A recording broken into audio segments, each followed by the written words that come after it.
কলম্বিয়ার পাহাড়ের ধারে দাঁড়িয়ে আছে একটা পুরনো হোটেল, হোটেল ডেল সালতো। ১৯২৩ সালে প্রখ্যাত স্থপতি কার্লোস আর্তুরো তাপিয়াস এই হোটেলটি তৈরি করেছিলেন।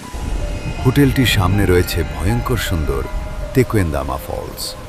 প্রথমে এই জায়গাটি ছিল বিলাসবহুল পর্যটকদের স্বর্গ, কিন্তু ধীরে ধীরে সবকিছু বদলাতে শুরু করে। পৃথিবীর এমন কিছু জায়গা আছে যেখানে শুধু ইতিহাস নয়, লুকিয়ে আছে অজানা আতঙ্ক।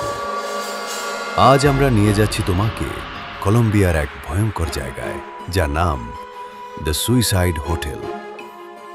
লোকজন বলতে শুরু করে এই হোটেলের আশেপাশে অদ্ভুত কিছু ঘটছে।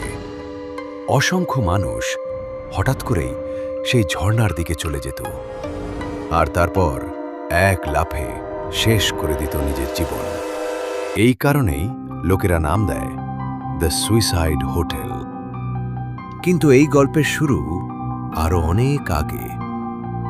লোককথা অনুযায়ী মুইস্কা নামে এক আদিবাসী গোত্র স্প্যানিশ আক্রমণ থেকে বাঁচতে এই পাহাড় থেকেই ঝাঁপ দিয়েছিল।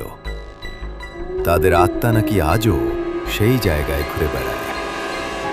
অনেকে দাবি করে রাতে হোটেলের ভেতরে অদ্ভুত শব্দ শোনা যায়, খালি করিডোরে পায়ের আওয়াজ,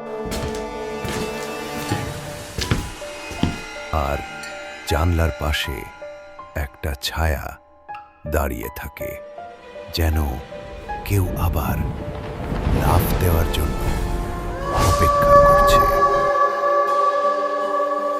আজ এই হোটেলটি আর হোটেল নেই, এখন এটি একটি মিউজিয়াম। কিন্তু সন্ধ্যার পর এখানে ঢুকতে আজও অনেকেই ভয় পায়।